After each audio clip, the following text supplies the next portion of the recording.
ஒருத்தன் திடீர்னு தற்கொலை பண்ணுறான். தற்கொலை பண்ணும்போது அந்த அவனோட ஆயுசோட இதே வந்துட்டு இறைவன் முடிவு பண்ணியிருக்கும். அவங்களோட ஆத்மாவுக்கு வந்துட்டு அது உக்கிரமாகுது. அப்போ என்ன பண்ணும், அந்த ஆத்மா வந்து இந்த உடம்பை ரொம்ப நேசிச்சிருக்கும். அல்லாஹு லா இலாஹ இல்லா ஹுவல் ஹய்யுல் கய்யூம் லா தஅஹுதுஹு ஸனத்துன் வலா நௌம் லஹு மா ஃபிஸ் ஸமாவாதி வ மா ஃபில் அர்ள்.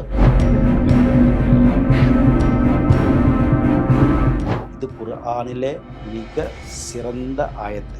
அல் பக்ரா சூறாவிலேயும் குர்ஆனிலேயும் உன்னதமான மிக பவர்ஃபுல்லான ஆயத்து அது.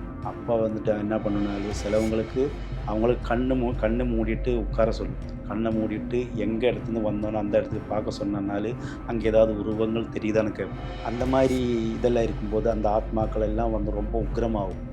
சிலவங்க என்ன பண்ணணும்னாலும் சில பகையால் வந்துட்டு 400 வருஷம் முன்னாடி எல்லாம் அந்த அந்த கொலை நடந்ததில் அந்த ஆத்மாவெல்லாம் அந்த பரம்பரையே வேட்டையாட்டி இருக்கணும், இன்னுமே இருக்குது.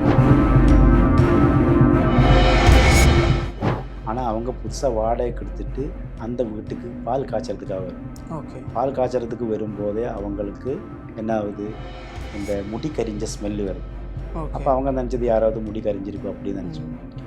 நைட்டு அன்னைக்கு நைட்டே வந்துட்டு அந்த புது பொண்ணோட உடம்புல வந்துட்டு இந்த ஆத்மா புகுந்துட்டோம்.